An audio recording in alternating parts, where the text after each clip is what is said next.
Greetings, everyone. Hello. So this week I'm going to talk about integrated spirituality. So I wrote some notes here. I'm going to read a little bit, and then I'm going to speak on this subject kind of freeform as well. So spirituality is generally viewed as something which has to do with our connection to the all. So it's yet another need or another desire that we have to feel connected.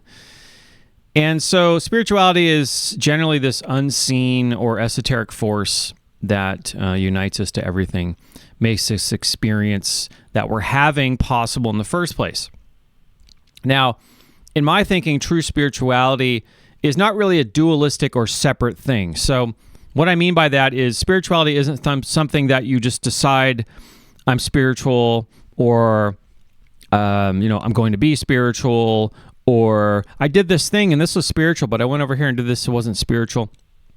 If you really have a sense of integrated spirituality or true spirituality, in other words, you're really going to slowly and gently ease yourself into a way of thinking where everything takes on a certain spiritual, or I should even say a sacred tone to it. And what I mean, for example, is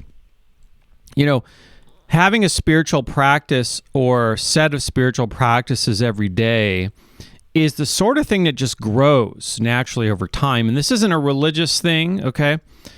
But paradoxically, there is an aspect of regular practice of discipline, because we as human beings, the reality is that we need reminders.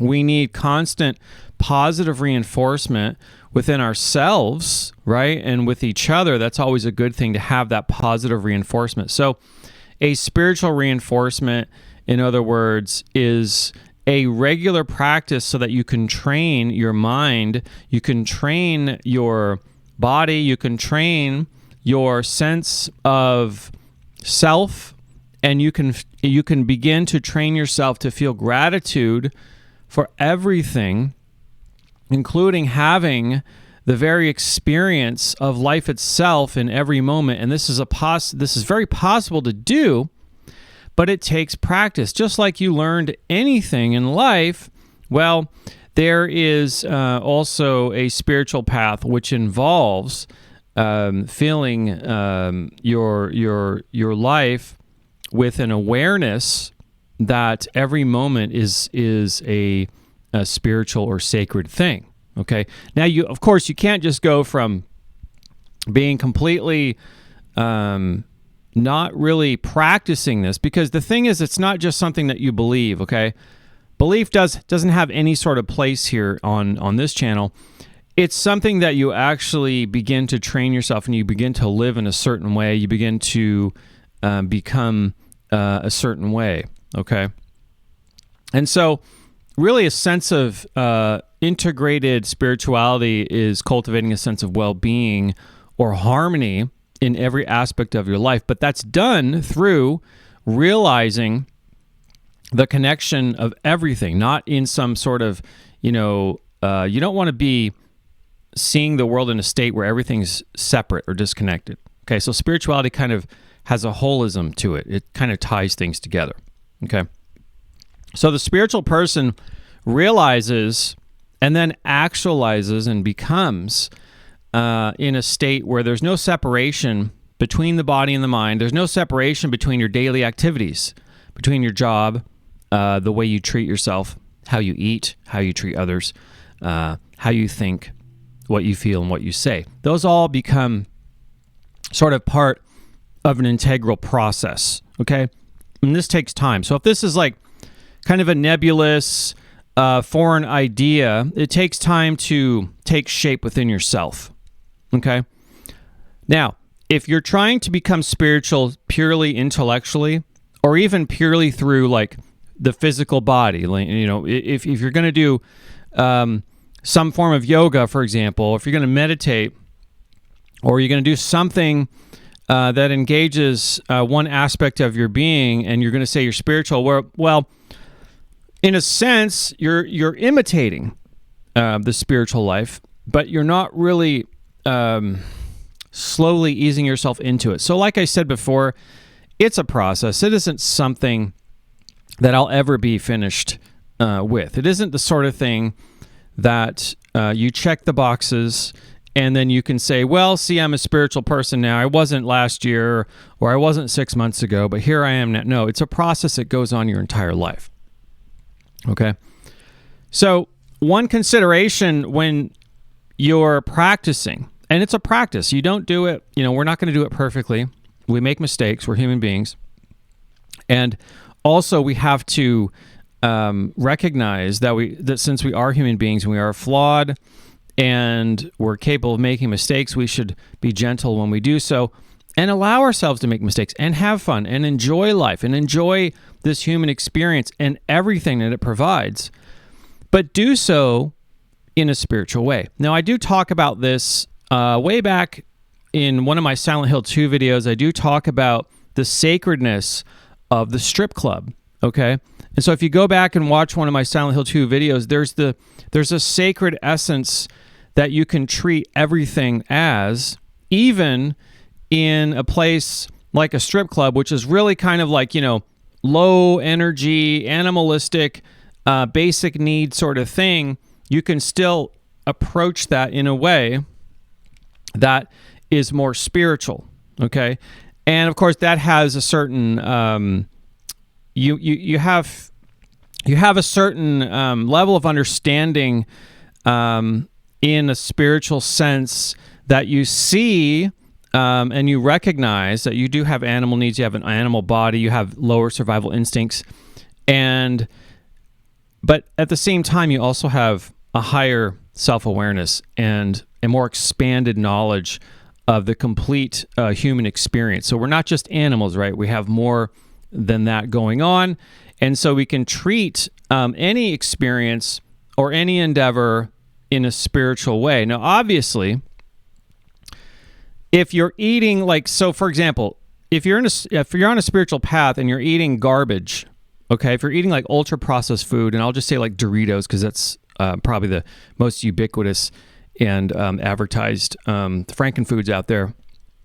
If you're eating, Doritos, it wouldn't make sense to say like a prayer of gratitude. I mean, that's a contradiction, right? It doesn't really make sense to do that. So don't get confused. That's not what I'm saying in terms of living a spiritual life and just doing whatever it is you want to do, even though it's contradicting your spiritual ways. So that's obviously not what I'm talking about. But at the same time, many things that can be abused or abused, right, that can be defiled in one sense, or overlooked, or not done through gratitude, or done through a higher level of awareness or expanded consciousness. Those things can be done through a more expanded level of consciousness, okay? For example, sexuality, right? That can be done in a very low level, kind of mechanical, animalistic sense, but it can also be done through, like Kundalini yoga. It can be done through very energetic, expanded awareness kind of spiritual ways. So that's kind of what I'm talking about there. Now, unlike the path of dualism, which over time, what dualism is it sees things as separate, right? Things that are thought to be kind of disintegrated. Instead of something being integrated or holistic, it's going to be disintegrated or separate from something else, okay? And what we seem to do over time in human history is we give names and invent new things for some sort of artifice or invention that didn't exist before, okay? Although it actually did exist before, but in a purer form, and it didn't need to have a name or an institution or an idol or an image of the mind associated with it. It was just something that was integral to some other process, okay?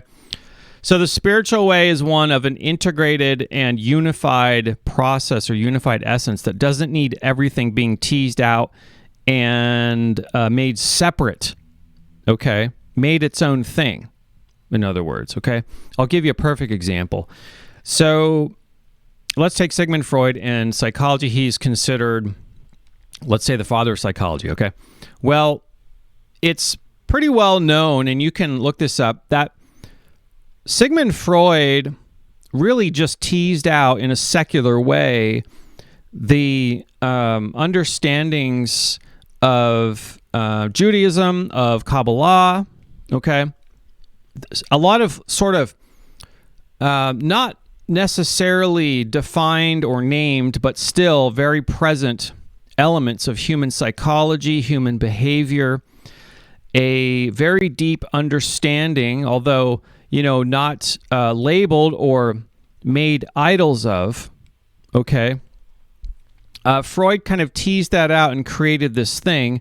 And then, of course, Jung kind of took it and ran with it, because Jung brought this sort of the more mainstream Western sort of Christian mystic sort of twist to it, right? Where Freud was a little bit different. But these ideas, when they're teased out and made separate, okay, and they're made secular and they're made a little less spiritual, because let's be honest, most people that have sort of an aversion to religion, or maybe you're atheistic or what have you, they're still going to be interested in psychology, human behavior, and these kind of things.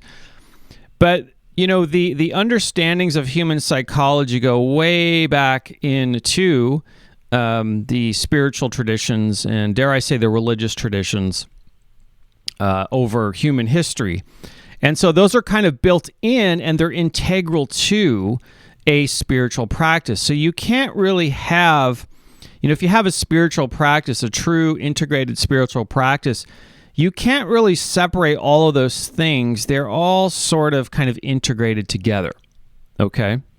And let me just remind you that the spiritual practices are really quite integral to the well-being of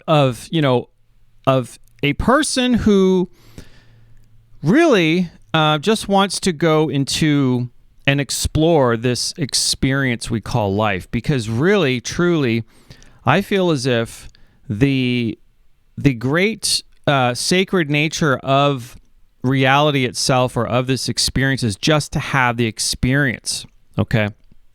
So to cultivate a sense of gratitude within yourself, it takes practice, it takes consistency, but you can do it in a very gentle, loving way, as opposed to the classic religions of the West that, either you get they'll tell you, if you don't follow what we tell you, you don't do it this way, then you're going to go to hell, and you're a terrible person, and you're full of sin, okay?